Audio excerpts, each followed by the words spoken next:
Surya, Karthi plus Sivakumar இவர்களுக்கும் ஞானவேல் ராஜாவுக்கு இடையில சில மனக்கசப்புகள் ஏற்பட்டுச்சு. அதில் நடிகரோட கும்மாளம் போட்டது வச்சது எல்லாத்தையும் அவன் சொல்லிட்டான். அதில் வந்து ஞானவேல் ராஜாவுக்கு இவ்வளோ கொடுத்தான் அப்படின்றதையும் அவன் சொல்லிட்டான். ஜோதிகாவினுடைய வற்புறுத்தல், மாமனாருக்குள் அந்த கூட்டு குடும்பத்தினுடைய கட்டுப்பாடுகள், இது வந்து ஜோதிகாவுக்கு கொஞ்சம் ஒத்து வரல. ஏன்னா இப்போ கோர்ட்டே வந்து ஒருத்தரை திவாலானவரை அறிவிக்க சொல்லுது அப்படின்னா இப்போ ஞானவேல் ராஜாவினுடைய தில்லுமுள்ளு திருகஜால வேலை எப்படி இருக்குன்ட்டு நீங்க யோசிச்சு பார்த்து. இதுக்கு வந்து ஃபுல் அண்ட் ஃபுல் சூர்யா ரொம்ப சப்போர்ட்னு சொல்றாங்க. அது ஆமாம்மா, வேற வழி இல்லைம்மா அவருக்கு. நீங்க அதுக்கு மேல போனீங்கன்னா டைவர்ஸ்ல வந்து நிற்கும். கால்வாசி விமர்சனங்கள் வந்து அந்த படத்துக்கு எதிராக தான் இருக்கு. அவன் யாருமே வந்து விக்ரமுடைய நடிப்பையும் அவருடைய உழைப்பையும் வந்து யாரும் 1% கூட அதை குறைய சொல்லலாம். விக்ரம வந்து ரஞ்சித் வந்து பழி வாங்கிட்டாரு, ஏமாத்திட்டாரு. பாவம் அந்த மனுஷன் வந்து அவளை உயிரை கொடுத்து உடலை வருத்தி நடிச்சதுக்கு ஒண்ணுமே இல்லாம சீன் ஆக்கி விட்டானா.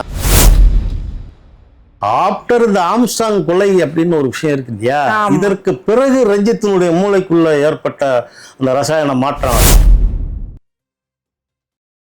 தமிழ் நேயர்களுக்கு அன்பு வணக்கம். தற்போது நடந்துட்டு இருக்க சினிமா நிகழ்வுகளை பற்றி தெரிஞ்சு கொள்ளலாம். எதுக்காக நம்முடைய சிறப்பு நேர்காணலுக்காக வந்திருக்காரு திரு மூத்த பத்திரிகையாளர் பரமேஸ்வரன் சார். அவர்கிட்ட பேசலாம் வாங்க.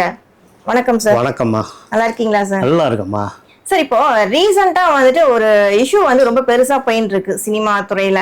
அதாவது ஸ்டுடியோ கிரீன் ஞானவேல் ராஜா அவர் இப்ப நிறைய சர்ச்சைகள் சிக்கிட்டே இருக்காரு. என்ன விஷயம் சார்? என்ன நடந்துட்டு இருக்கு கொஞ்சம் சொல்ல முடியுமா?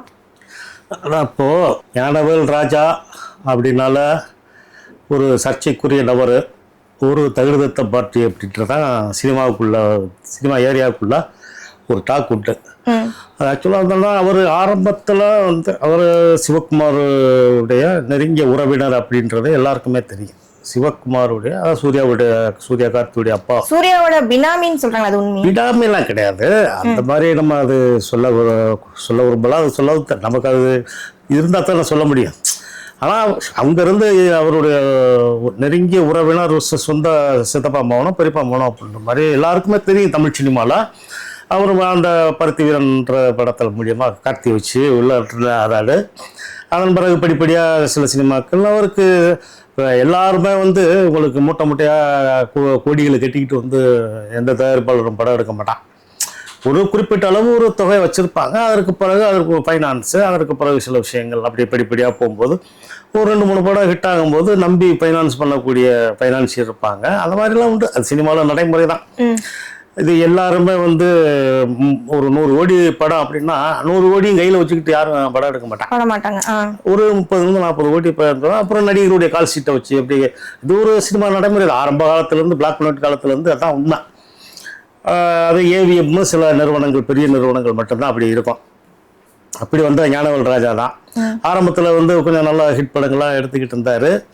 அதன் பிறகு பார்த்தீங்கன்னா சில விஷயங்களில் வந்து சூர்யா, கார்த்தி ப்ளஸ் சிவகுமார் இவர்களுக்கும் ஞானவேல் ராஜாவுக்கு இடையில சில மனக்கசப்புகள் ஏற்பட்டுச்சு.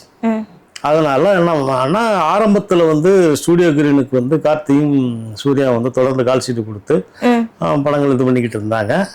அதற்கு பிறகு அந்த சில மனக்கசப்புகள் வந்த பிறகு ஞானவேல் ராஜாவை கொஞ்சம் ஒதுக்கி வச்சுட்டாங்க அந்த சிவகுமார் ஃபேமிலி. ஆமாம், அவர் ஒதுக்கி வச்சாங்க. அவர் கொஞ்சம் அப்படியே ஒதுங்கினார். வேறு ஹீரோக்களை வச்சு படம் பண்ணணுன்றதுக்காக பண்ணிக்கிட்டு இருந்தார். ஆரியா வச்சு பண்ணார், நான் சிம்பு வச்சுலாம் பண்ணார். அது எல்லாருக்குமே தெரியுமே. அதன் பிறகு என்ன பண்ணார், கொஞ்சம் நல்லா போய்கிட்டு இருந்த மனுஷன் தான் அவர். கொஞ்சம் எல்லாருமே வந்து இந்த சினிமா அப்படின்னால கொஞ்சம் சபலங்களும் இருக்கும் இல்லையா, அந்த சபலத்துக்குள்ள மாட்டிக்கிட்டு அதுக்கு பிறகு ஃபைனான்ஸ் வாங்கினா திருப்பி கொடுக்குற பழக்கம் இல்லாமல் ஆகிப்போச்சு அவருக்கு, ஞானவேல் ராஜா. ஆமாம், கூடுமானவரை சீட்டிங் போடுறதுக்கு முயற்சி பண்ணுவார்.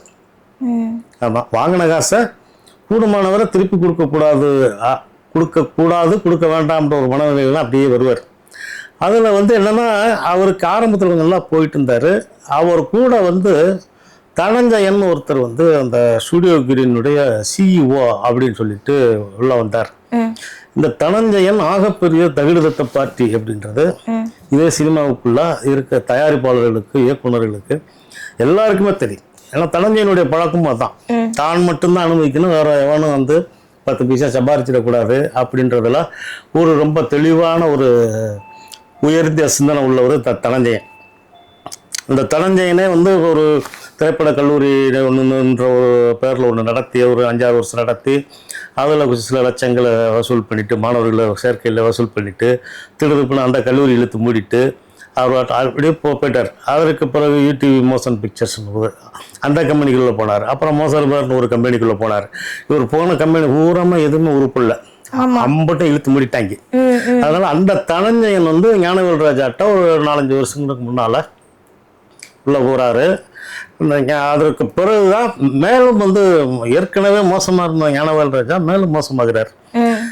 ஏன்னா இவருக்கு ஞானவேல் ராஜாவுக்கு ஒரு பெரிய பலம் என்னன்னா, ஒரு எந்த ஆட்சி நடந்தாலும், திமுக ஆட்சி நடந்தாலும் சரி, அதிமுக ஆட்சி நடந்தாலும் சரி, IAS IPS இந்த முக்கியமான ஆட்களை, அந்த அதிகாரிகளை இவர் கிட்டத்தட்ட ஒரு குறிப்பிட்ட ஆட்களை தன்னுடைய நட்பு வட்டத்தில் வச்சிருப்பார். ஆமா, அதுக்கு அது இல்லாம உங்களுக்கு பாதுகாப்புக்காகனா மற்றவதுல இந்த மாதிரி உங்களுக்கு ஃபைனான்ஸ் வாங்கிட்டு திருப்பி கொடுக்காம இருந்தா வச்சு மிரட்டுறதுக்கு. அப்போ அந்த IAS IPS அதிகாரிகளை உற்சாகப்படுத்துறதுக்கு, குதூகலப்படுத்துறதுக்கு உண்டான வேலைகள் வந்து அப்பப்போ பண்ணுவார். அதெல்லாம் வந்து பண்ணுவார். அது நுங்கம்பாக்கம் பகுதியில் இருக்கிற ஒரு 4-5 வருடத்துக்கு முன்னால் நுங்கம்பாக்கம் பகுதியில் இருக்கிற ஒரு பெரிய 5 ஸ்டார் ஹோட்டல், அந்த ஹோட்டலில் வந்து பெர்மனண்ட்டாக ஷூட்டே உண்டு ஞானவேல் ராஜாவுக்கு. அப்புறம் அதன் பிறகு ECR ரோட்டில் வந்து ரிசார்ட்ஸுகளில் கொஞ்சம் இப்போ ஜாகையை அங்கே மாற்றினார். அப்புறம் அந்த IAS IPS அதிகாரிகள்லாம் வார நாட்களில், இறுதி நாட்களில், அப்புறம் பண்டிகை நாட்களில் அங்கே கூடி மாலம் போட்டு அவர்களுக்கு தேவையான எல்லா வகையான வசதிகளையும் செஞ்சு கொடுக்கக்கூடிய ஆள் ஞானவேல் ராஜா. இதுல தான் அவர் தப்பிச்சுக்கிட்டே வந்தார். பல நாள் திருடன் ஒரு நாள் மாட்டுவான்ற மாதிரி ஆயிடுச்சு. ஆமா, அது வந்து என்னைக்கு நாள் தானே அது. இப்போ அந்த IAS IPS அப்படின்னா அவங்களுக்கு ஒரு கட்டத்துக்கு மேல ஒரு லெவலுக்கு தான் வந்து அவங்க பழகுவாங்க. அப்புறம் இவன் ரூட் மார்க் அப்படின்னு கட் பண்ணிட்டு அவங்க கிளம்பிடுவான்ல. இப்போ ஏன்னா அப்புறம் அவங்களோட பதவிக்கு வேட்டாயிரம். அப்புறம் அவன் வந்து என்கொயரி, போலீஸ் என்கொயரி, அந்த என்கொயரின்னு போட்டு, இப்போ கவர்மெண்ட் என்கொயரி போட்டு பாடாப்படுத்தினா அவன் லைஃப் போயிடும், அவன் குடும்பமும் லைஃப் க்ளோஸ். இவனுக்கு என்ன சினிமாக்காரன் என்னத்தையாவது பல்ட்டி அடிச்சு உள்ட்டா அடிச்சுட்டு போயிடுவான். ஆனால் அவர்களுடைய பொழப்புன்னு இருக்கு இல்லையா, அவர்களுடைய இது நாரி போயிருன்றக்காக அவன் ஒரு கட்டத்துக்கு மேலே மாறுவான். இதெல்லாம் சமாளித்து வந்தாருவீங்க. இது என்னன்னா, ஞானவேல் ராஜா வந்து சீட்டிங் பிரபலம் எப்படின்றத ஒரு விஷயம் சொல்லிட்டேன் உங்களுக்கு. ஒரு 4 வருஷத்துக்கு முன்னால் 2020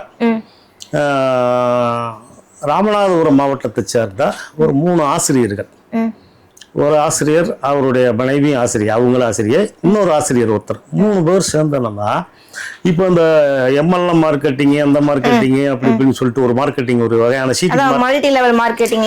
ஆமா, ஒரு ஷீட்டிங் மார்க்கெட்டிங்னு ஒரு அப்பப்போ திடீர்னு கிளம்புவான். ஆமா, கிளம்புனா அவன் ஏமாத்துறான்னு எல்லாருக்கும் தெரியும். ஏமாந்துகிட்டே இருப்பான், கொடுத்துக்கிட்டே இருப்பான் நம்ம. அதில் வந்து அந்த 3 ஆசிரியர்கள் சேர்ந்து என்னன்னா, அந்த மாவட்டத்தை ஆரம்பித்த ஒரு ஷீட்டு கம்பெனி மாதிரி, அந்த MLM கம்பெனி மாதிரி ஒரு டைப்பில் ஆரம்பித்து பக்கத்தில் சிவகங்கை மாவட்டம், மதுரை மாவட்டம், புதுக்கோட்டை, கிட்டத்தட்ட தென் மாவட்டங்களில் ஒரு 9 மாவட்டம், திருச்சி வரைக்கும் உள்ள 9 மாவட்டங்களில் ஆசிரியர்கள் ஒரு 70% வந்து ஆசிரியர்கள். ஏன்னா அவங்க ஆசிரியராக இருக்கிறதுனால ஒரு நம்பிக்கைன்ற பேரில் ஒரு ஆசிரியர் 70% ஆசிரியர்கள், மீதி ஒரு 30% அரசு ஊழியர்கள். நல்லா பார்த்தீங்கன்னா இதில் யாருமே தனியாருக்கே கிடையாது. அவனுக்கு தெரியும் அரசு ஊழியர்களுக்கும் ஆசிரியர்களுக்கும் என்ன சம்பளம், கரெக்டாக எத்தனாம் தேதி வரும், நம்ம எத்தனாம் தேதி நமக்கு பணம் கொடுப்பான் அப்படின்ற ஸ்கெட்சு போட்டு ஒரு இது ஒன்று ஆரம்பித்தாங்கம்மா. ஆரம்பித்து அவன் யார்ட்டில் அந்த 100 ரூபாய்க்கு 100 ரூபா நீ கொடுத்தா 20 ரூபா வட்டி, 22 ரூபா வட்டின்னு சொல்லி ஒரு முதல்ல ஆசையை காட்டி ஒரு ஏகப்பட்ட பேர், ஒரு 450 500-600 பேர்கிட்ட முதல்ல சேர்த்தாங்க. அப்புறம் கிட்டத்தட்ட 1500 பேர்கிட்ட சேர்க்க ஆரம்பிச்சிட்டாங்க. எல்லார்ட்டையும் 10 லட்சம், 15 லட்சம், 20 லட்சம் அப்படிங்கும்போது அதை பெரிய அளவில் வசூல் பண்ணாங்க. இதுக்கும் ஞானவேல் ராஜாக்கு வரேன், லைன்ல வந்துடுறேன் உங்களுக்கு. இப்போ அந்த 2024 இந்த விஷயங்கள் அது ஏற்கனவே பண்ணிட்டே இருந்திருக்கிறாங்க. 2024 எக்ஸ்போஸ் ஆயிடுச்சு. நிறைய பேர் என்னன்னா வாத்தியார்கள் பூரா வந்து அந்த குறிப்பிட்ட 3 வாத்தியார்கள் மேல வந்து ராமநாதபுரம் போலீஸ்ல கம்ப்ளைண்ட் கொடுத்தாங்க. இந்த மாதிரி சீட்டிங் பண்ணிட்டா எங்களுக்கு வந்து சொன்னபடி பணத்தை கொடுக்கல அப்படி.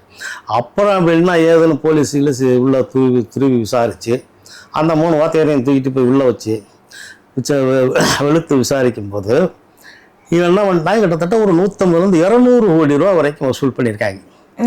வசூல் பண்ண பணத்தை என்ன பண்ணிட்டு இருக்கிறான், அப்போ வந்து ஞானவேல் ராஜா மகாமுனின்னு ஒரு படம் எடுக்கிறாரு ஆர்யா வச்சு. மகாமுனி அப்படின்ட்டு ஒரு படம். ஆமா, சாந்தகுமார்னு ஒரு இயக்குனர், ஆர்யா ஹீரோ. ஒரு நல்ல படம் தான். இவங்க அதுக்கு முன்னாலேயே இந்த ஏன்னா கையில கொஞ்சம் பல 100 கோடி சுத்தும் போது அவனுக்கு கை அரிக்கும்ல. ஏன்னா தேவை வந்து நடிகள்கிட்ட பொம்பளைகிட்ட அப்படி வர்றது, கிளப்பு, சூதாட்டம், பாரு, 5 ஸ்டார் ஹோட்டலு, அப்படி இப்படின்னு தண்ணியா விட்டுக்கிட்டு இருந்திருக்காங்க. பணத்தை தண்ணியிலே விட்டாங்க. ரொம்ப ஜாலி மேன். ஆமா, அவங்க ஒரு ஜாலி லைஃப் என்ஜாய் பண்ணிருக்காங்க. அதுலதான் வந்து என்னன்னா இந்த மகாமுனி படத்தை தமிழ்நாடு ரைட்ஸ் வாங்கலாம் சொல்லி அளவுக்கு அவனுக்கு வந்து காசு கொட்டி கிடக்கு. ரைட்டுங்களா? அப்போ அந்த மகாமணி படத்துடைய தயாரிப்பாளர் வந்து ஞானவேல் ராஜா. இப்போ ஞானவேல் ராஜா அதே மாதிரி இன்னொருத்தர் சேலத்தில் இருந்து 7G சரவணன் ஒரு டிஸ்ட்ரிபியூட்டர். இவர் அந்த 7G சரவணன் மூலியமாக தான் என்ன பண்ணுறாங்க, ஞானவேல் ராஜாவை அப்ரோச் பண்ணி மகாமணியை நாங்கள் வாங்கிக்கிறோம் அப்படின்னா அதில் பெரிய அளவில் ஞானவேல் ராஜா விளையாண்டார். ஏன்னா இப்ப ஞாபகத்தை வர்றான் திடீர்னு மகாமணி ரைட்ஸே வாங்குறேன் அப்படின்னா ஒரு தயாரிப்பாளர், நல்ல ஒரு சிந்தனை நேர்மையான ஒரு தயாரிப்பாளர், யார் இவன், இவனுக்கு படம் எப்படி வந்துச்சு, இவனுக்கு நம்ம படத்தை கொடுத்துட்டு நம்மள மாட்டிக்கிட்டோம்னா சிக்கலா போயிருமா அப்படிலாம் யோசிக்கவே இல்லை. எனக்குன்னு தேவை கொண்டா அப்படின்னு வாங்கி போட்டு அந்த படத்தை முடிச்சு கொடுத்துட்டாங்கன்னு சொன்னாங்க.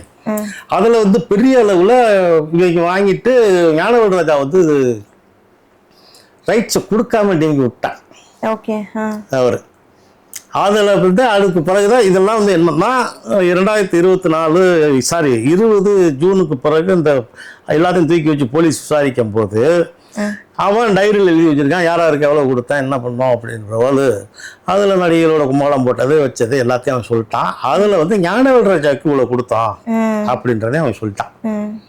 அந்த அந்த கும்பல், வாத்தியார் கும்பல் வந்து அப்படி சொல்லிடுச்சு. அதன் பிறகு ஞானவேல் ராஜாவுக்கு என்கொயரி பண்ணுறதுக்கு நோட்டீஸ் ராமநாதபுரம் எஸ்பி ஆஃபீஸ்லேருந்து போகுது. ஆளிட்டாப்புல 7G சரவணனும் அந்த கேஸில் மாட்டினாப்புல. மாட்டி அதே பிறகு என்ன பார்த்தீங்கன்னா பெரிய விஷயம், ராமநாதபுரம் கோர்ட்டுக்கு ஒரே ஒரு நேரம் வந்து ஞானவேல் ராஜா ஆஜரானாப்புல 2020 ஜூலைல. அதாவது லாக்டவுன், ஃபர்ஸ்ட் லாக்டவுன் ரிலீஃப் கொடுத்த உடனே இந்த கட்டுப்பாடுகளோட தளர்வு வந்துச்சு இல்லையா, அதுல அப்புறம் படிப்படியாக வரும்போது ஜூலைல வந்து ராமநாதபுரம் கோர்ட்ல வந்து ஒரே ஒரு நேரம் தான் ஞானவேல் ராஜா ஆஜரானார். அதன் பிறகு என்ன பண்ணிட்டாரு, மதுரை ஹைகோர்ட்ல வந்து ஒரு பெட்டிஷன் போட்டு இந்த வழக்கு விசாரணைக்கு எனக்கு ராமநாதபுரம் கோர்ட்ல இருந்து ஆஜராகிறதுக்கு விளக்கெடுக்கணும்னு சொல்லிட்டு மதுரை ஹைகோர்ட் பெஞ்சில் போய் போட்டு அந்த ஒரு ஆர்டரை வாங்கிட்டார். அதற்கு பிறகு அந்த பக்கமே வரல. எதுக்கு நான் வந்து உங்கள்கிட்ட வந்து அந்த IAS IPS விஷயம் சொன்னேன் இல்லையா, இதுக்கு தான். அப்போ அதுக்கு பிறகு அந்த பக்கமே வரலமா. அதுக்கு பிறகு அந்த கேஸ் என்னாச்சுன்னு தெரியல, 4 வருஷம் வந்து ஆகிப்போச்சு. 150-200 கோடி அப்படி இப்படி நாங்கள் ஆரம்பத்தில், கடைசியில் வந்து போலீஸ் வந்து FIR போடும்போது பார்த்தா வெறும் 60-70 கோடி ரூபா ஆக்கி விட்டாங்க. இப்போ ரீசெண்டா வந்து பாத்தீங்கன்னா தங்கலான் படம் ரிலீஸ் ஆயிருக்கு. அதுவே வந்து ஸ்டுடியோ கிரீன் இவர் ஞானவேல் ராஜா தான். அந்த படம் ரிலீஸ் பண்றதுக்கு முன்னாடி கோர்ட்ல வந்துட்டு 1 கோடி ரூபாய் டெபாசிட் பண்ணாதான் படம் ரிலீஸ் பண்ண முடியும்னு சொன்னா அது என்ன ரீசன் சார்? எதனால அது? அவர் எதிர்பார்த்த அளவுக்கு படமா அந்த அளவுக்கு போகலன்றதா இப்போ ரிவ்யூஸ்ல வந்து போயிட்டு இருக்கு. அவர் ரொம்ப பல கோடி வசூலாகுன்ற ஒரு கனவுல வந்திருந்தாரு.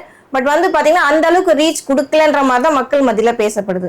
நீங்க அதனுடைய கருத்து சொல்லுங்க. அவங்க உங்களுக்கு இந்த நிகழ்ச்சி ஆரம்பிக்கிற முன்னாலே நீங்க கேட்கும் போது சொன்ன பார்த்தீங்களா, ஞானவேல் ராஜாவுக்கு வாங்கின காசை கொடுத்து பழக்கம் இல்லை. அதற்கு அது ஆரம்பத்துல இருந்து அந்த பழக்கத்தை வச்சிருந்தாரு. அதை வந்து மேலும் மேலும் கெடுத்து குட்டிச்சவராக்குனது வந்து தனஞ்சயன் சொல்லியிருக்கேன். அதே மாதிரி தான் இப்போ 2013 அர்ஜுன்லால் சுந்தரதாஸ்ன்னு ஒரு மார்வாடி. அந்த மார்வாடிக்கு என்ன பழக்கம் அப்படின்னா, அதே மாதிரி IAS IPS அமைச்சர்கள், முன்னாள் அமைச்சர்கள், MLAக்கள், MPக்கள் இவங்கெல்லாம் வந்து என்ன பண்ணுவாங்கன்னா, அவங்களுக்கு ஒரு பழக்கம் என்னன்னா, அதீதமாக காசு இருக்கும்போது அதை வச்சுக்கிட்டு இருக்க முடியாது இல்லையா. அது இந்த மாதிரி சினிமாவுக்குள்ள ஃபைனான்ஸ் விடுறதுக்குன்னு ஒரு குரூப் இருக்கான். அவங்களுக்கு அவங்க மூலியமாக அதை உள்ள விடுவான். சினிமா ஃபைனான்ஸ் அப்படிங்கிறது நீங்கள் ரெகுலர் ஃபைனான்ஸை விட டபுள் மடங்கு உனக்கு கிடைக்கும். அந்த ஃபைனான்ஸுக்கு கொடுக்குற 10 கோடி 20 கோடி கொடுத்துருவாங்க. கொடுத்தா அதுக்குரிய இன்ட்ரெஸ்ட் வந்து அவன் கொடுத்துக்கிட்டு இருப்பான். அவனுக்கு அதுக்குரிய பெர்சன்டேஜ் வந்து எடுத்துக்கிறான். இது சினிமாவில் ஒரு 5-6 பேர் வந்து இதை பண்ணுறான். பூரா வந்து ஐஏஎஸ் ஐபிஎஸ் அமைச்சர்கள், முன்னாள் அமைச்சர்கள், இது எல்லா வகையான அரசியல்வாதிகள் தொடர்பு உள்ள ஆட்கள் அப்படியே லம்பா கொண்டு கொட்டுவாங்க. ஒரு குறிப்பிட்ட ஒரு 4 வருஷம் 5 வருஷம் வரைக்கும் வட்டி கொடுத்துப்பான், ரொம்ப திருப்பி கொடுப்பான். அப்புறம் ஆமா, இது ஒரு வகையான ஒரு கள்ள மார்க்கெட்டு தான். இது ஒரு கள்ள மார்க்கெட்டு, திருட்டு வேலை தான் அது.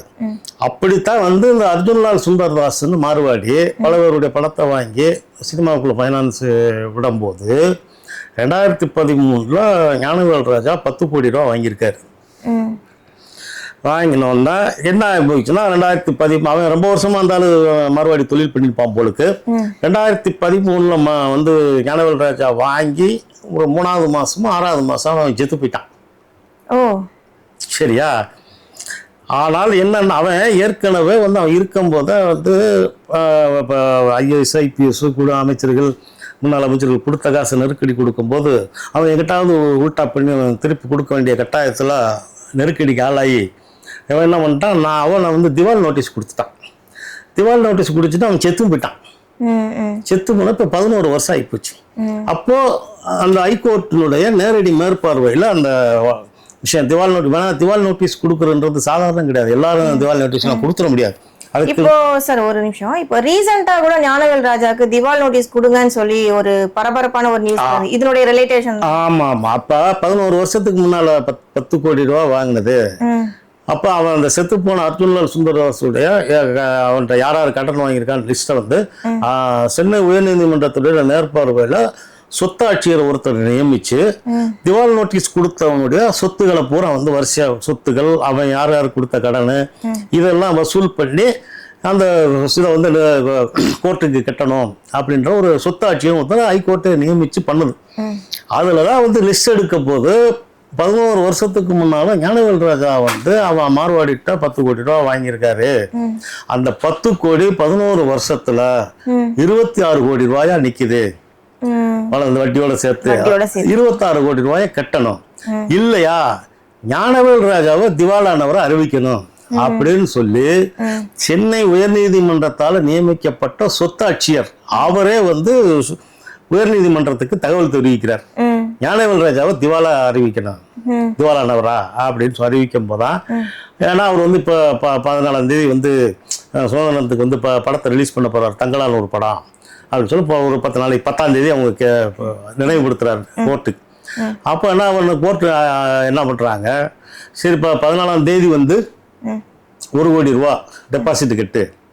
அதே மாதிரி அக்டோபர் மாதம் ரிலீஸ் ஆக போது கங்குவான்னு ஒரு படம், சூர்யா நடிச்ச படம். அதுவும் வந்து ஞானவேல் ராஜாவுடைய தயாரிப்பு தான். ஞானவேல் ராஜா ப்ளஸ் வந்து அங்கே மும்பை வச்சிருந்த ஒரு மார்வாடி ஒரு பென் ஸ்டுடியோன்ட்டு மனோகர்லால் கட்டாரியாவோ நம்ம ஒருத்தர் மார்வாடி, அவங்க 2 வருஷம் தான் அந்த படம் தயாரிக்கிறாங்க. இருந்தாலும் கங்குவாவுக்கு சேர்த்து 1 கோடி ரூபாய் கட்டு. கங்குவா வரும்போது 1 கோடி ரூபாய் கட்டு. இப்போ 14ஆம் தேதி ஆகஸ்ட் 14 1 கோடி ரூபாய் கட்டு கெட்டிட்டு தங்களான ரிலீஸ் பண்ணு. கங்குவா வரும்போது 1 கோடி ரூபாய் கட்டு அப்படின்ற மாதிரி கோர்ட் உத்தரவு போட்டுச்சு. உத்தரவு போட்ட பிறகு ஒரு வழியில 14ஆம் தேதி மத்தியானம் போய் 1 கோடி ரூபாயை கட்டி அதனுடைய ரசீது வந்து நீதிமன்றத்தில் காமிச்சு வந்து அதற்கு பிறகுதான் படத்தை ரிலீஸ் பண்ண முடிஞ்சது.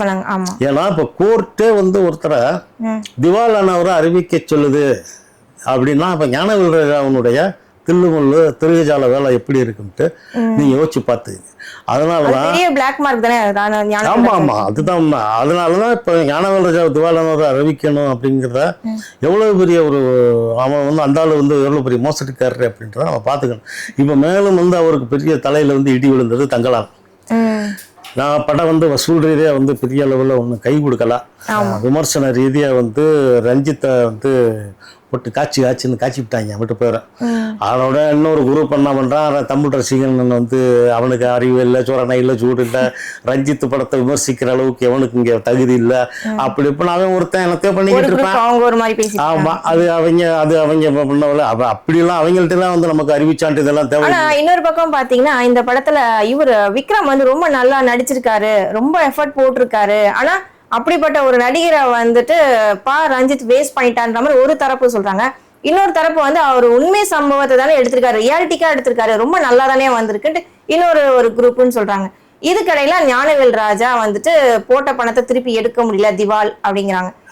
இதை பத்தி உங்களுடைய கருத்து என்ன சார்? அதான் நான் வந்து சொல்லலையா உங்களுக்கு, ஏற்கனவே வந்து தகுதி தத்துவத்தில் போர் போயிட்டு இப்போ அதுக்கு பிறகு என்னன்னா இப்போ பலதரப்பட்ட ஒரு முக்கால்வாசி விமர்சனங்கள் வந்து அந்த படத்துக்கு எதிராக தான் இருக்கு. ஆனால் யாருமே வந்து விக்ரமுடைய நடிப்பையும் அவருடைய உழைப்பையும் வந்து யாரும் 1% கூட அதை குறைய சொல்லலாம். விக்ரம வந்து ரஞ்சித் வந்து பழி வாங்கிட்டாரு, ஏமாத்திட்டாரு. பாவம் அந்த மனுஷன் வந்து அவளை உயிரை கொடுத்து உடலை வருத்தி நடிச்சதுக்கு ஒண்ணுமே இல்லாம ஆக்கி விட்டாங்க அந்த மனுஷன் அப்படின்ற மாதிரி ரஞ்சித் மேலதான் நமக்கு எல்லாருடைய இதுவும். நம்மளுடைய முதல் பதிவில் கூட அதான் சொல்லியிருந்தோம், நம்ம வந்து தகரட்டப்பா அப்படின்னு தான் சொல்லியிருந்தோம். நிறைய பேர் நீங்க வந்து பாத்தீங்கன்னா தியேட்டர்ல இருந்து வர ஒரு ஆடியன்ஸ் பார்த்தீங்கன்னா நீங்கள் நிறைய பெண்கள் ஆண்கள் எல்லாம் உட்பட தங்கலான எப்படி இருக்கு அப்படின்னா தூக்கல் தொங்கலாங்க அப்படின்ற மாதிரி தான் நிறைய அவருடைய கமெண்டாக தான். இதுக்கு வந்து நீங்கள் வந்து அந்த வெளியில் வந்து டேமேஜ் ஆகிருச்சு அப்படிங்கும்போது அதுக்கு பாலிஷ் பண்றதுக்காக சும்மா பல பேர் அட்டா கொடுத்துக்கிட்டு இருக்காங்க. அதனாலதான் வந்து ஹீரோ நல்லா இருக்காரு, பட் எடுத்த விதம் தான் சரியில்லை அப்படின்னு சொல்ல வரீங்க. யாருக்கு புரியல உண்மை வந்து என்னன்னா, அதான் அதாவது இதுக்கு முன்னால் உள்ள ரஞ்சித் படம் ஏதாவது இப்படி யாரும் விமர்சிக்கலாம். ஆமா, அதையும் நம்ம சொல்லணும் இல்லையா. இதுக்கு முன்னால வந்து நீங்க காலாவா இருக்கட்டும், கலவாலியா இருக்கட்டும், சார்பட்டா பரம்பரையா இருக்கட்டும், அதே மாதிரி நட்சத்திரம் நகருகிறதுன்னு அப்படின்னு ஒரு படம் எடுத்தாரு, அதுவா இருக்கட்டும், யாருமே அதை நம்ம இதுவே சொல்லல. ரொம்ப ரியாலிட்டிக்கா எடுத்திருப்பாங்க.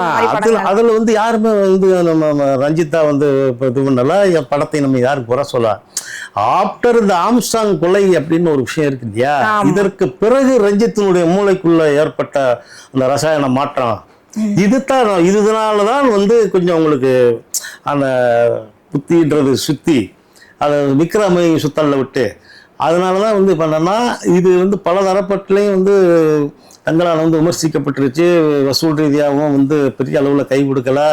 கோர்ட்டு வந்து திவாலானவரை அறிவிக்கலாம் வர அப்படின்னு சொன்ன உடனே தான் ஞானவேல் ராஜாவுக்கு ஒரு பதட்டம் வந்து அவசரமா வந்து படம் ரிலீஸ் ஆன 5வது நாள் வந்து என்ன பார்த்தீங்கன்னா அன்னைக்கு வந்து படத்துக்கு படம் ரிலீஸ் ஆகி ஒரு தேங்க்ஸ் கிவிங் மீட்டிங் அப்படின்னு சொல்லி ஒரு பக்காவா ஒரு ஏற்பாடை பண்ணி அது ஒரு முதல்ல வந்து தகரத்துக்கு முலாம் பூசணும் இல்லை, அது மாதிரி என்னத்தை பழைய ஈயம்பத்தலைக்கு அந்த ஈயம்பூசன்ற ஒரு கதை இருக்கும், அது மாதிரி என்னத்தாவது ஈயம்பூசணுன்ற முயற்சியில ஞானவேல் ராஜா இறங்கி இருக்காரு. ஆனா அவர் வந்து ஒத்துக்கல, இந்த படம் ஃபெயிலியர்ன்றதை ஒத்துக்கல. ஆமா, யாருமே ஒத்துக்கலையா, நீங்க ரஞ்சித்தே ஒத்துக்கல, ரஞ்சித் ஒத்துக்கல, விக்ரம் ஒத்துக்கல, பணம் போட்ட ஞானவேல் ராஜா ஒத்துக்கல.